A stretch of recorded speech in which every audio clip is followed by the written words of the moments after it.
Battlefield 2042 Season 3 Escalation is right around the corner, coming out November 22nd. And like previous seasons, DICE invited a bunch of people to a capture event to kind of get a feel for the new season, the new content, and record some footage of actually experiencing this new content. A new map, 3 brand new weapons, a new specialist, and ongoing changes all await returning players. Starting with Season 3, DICE is putting Battlefield 2042 on EA Play, which means that Xbox Game Pass Ultimate subscribers will also be able to play without purchasing the game. Additional upcoming free-to-play days also make it appealing, but will Season 3 bring players back to Battlefield 2042? Well, let's dive in and take a look.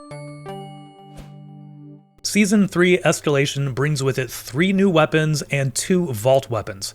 First off, we have the Rorsch MK4 Railgun. Like the BSVM, the Rorsch is highly adaptable to different combat situations. It can swap between a powerful single-shot mode to a full auto mode. And this versatility, combined with the T system that enables swapping out attachments on weapons, makes the Rorsch a powerful weapon as the battlefield changes. And as we quickly mentioned, it is a railgun, so this means that it does have a bit of a charge-up time.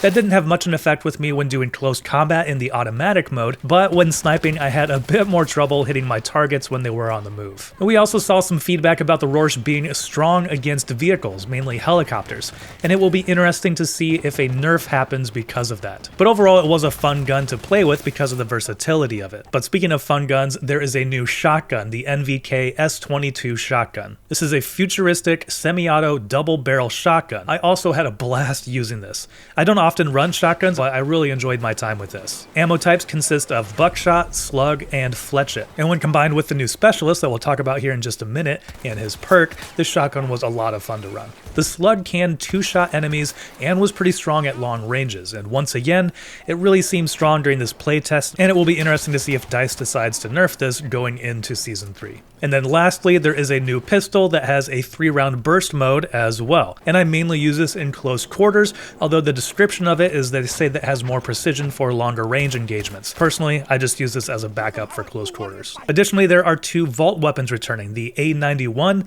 and XM8 LMG. For the A91 at least, there aren't many attachment options. But considering how limited BF 2042 has been in the past with weaponry, I'm glad to see any additions. Another fun weapon that I'm sure we'll get plenty of memes from is the throwing knife. It takes up the throwable slot and has 3 uses. And while I didn't get any kills with it during the capture event, I certainly got killed by it plenty of times. Despite all of my years running a gunslinger hunter on Destiny 2, I guess I still need more practice with a throwing knife. The rail technology from the Rorsch is also crossed over into vehicles with a new tank. This tank has 2 different firing modes. One, by holding the right trigger, will slow down the turret but do more damage. Now, I was only able to spend a short amount of time in the tank, but I heard from a lot of other people that usually don't drive tanks that they really enjoyed this new style. It can be quite powerful, and I can definitely see people using this for some long-range shots in the battlefield. And now let's move on to the new specialist, Zane. I found myself really enjoying him and his perk. He also has an airburst launcher, which is inspired from Battlefield 4, and that can suppress enemies when the combat gets busy. If someone's hunkered down, you can just airburst some rounds in there and flush them out. But his perk is that after eliminating an enemy, he will immediately start regenerating health.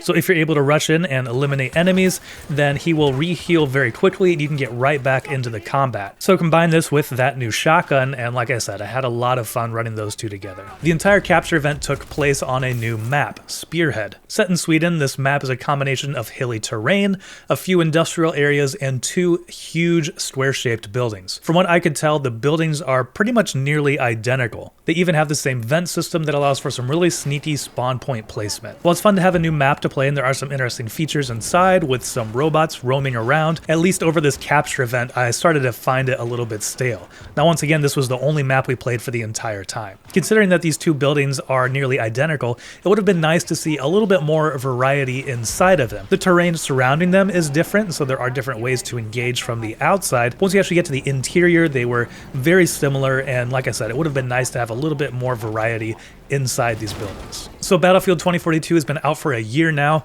It's been plagued with issues along the way, and the development of new content has been slower than in previous Battlefield games. Combine that with the release of Call of Duty Modern Warfare 2 and its free-to-play counterpart Warzone 2, DICE is putting Battlefield 2042 on EA Play, which means it's also available on Xbox Game Pass Ultimate. Additionally, there will be some upcoming free-to-play dates. For Xbox, those dates are December 1st through 4th, PC gets to play from December 1st to 5th, and PlayStation will get to play from December 16th to 23rd. And while the map might be a little bit lackluster for me, I enjoy the new specialist, and the new weapons were a lot of fun. Like the BSVM, it will be interesting to see if they get a little bit of a nerf after launch, but they are definitely worth trying out. Like I said, I rarely run shotguns, but I was having a blast with the new S22. While not implemented at launch, later on in Season 3, they will also be redoing specialists and basically the class system that we used to see in Battlefield games. So that means Assault, Engineer, Medic, Recon, we will see those 4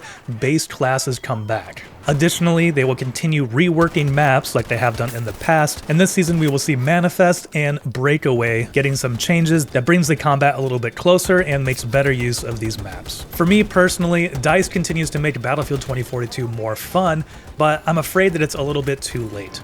Many players who tried the game early on were burned by the issues at launch and haven't really been willing to give it much of a chance since. But once again, personally, it's still the game that I hop on quite often when I'm just looking to casually play a multiplayer FPS without wanting to commit to a more intense battle royale format or anything super competitive. Call of Duty remains a little bit too fast-paced for me, though I do enjoy Warzone and Battle Royale. It's also nice that it's free to play. And Battlefield always has some of the most insane, memorable moments thanks to that massive sandbox of vehicles, abilities, and equipment. And it's just fun to see that sandbox expanding. So while you might not be interested in, purchasing this after it's been out for a year, it's definitely worth it if you have EA Play or Xbox Game Pass Ultimate to at least check out. And if you don't, try it on one of those free-to-play days and get a feel for it. Despite all the bugs, I still really enjoy the gameplay and always have a lot of fun with my friends when we do hop on. Alright, well that'll do it for this quick look at Season 3 of Battlefield 2042. Let us know what you think about it down in the comments below. And thank you very much for watching. If you enjoyed this video, please give it a thumbs up so others can find it easier,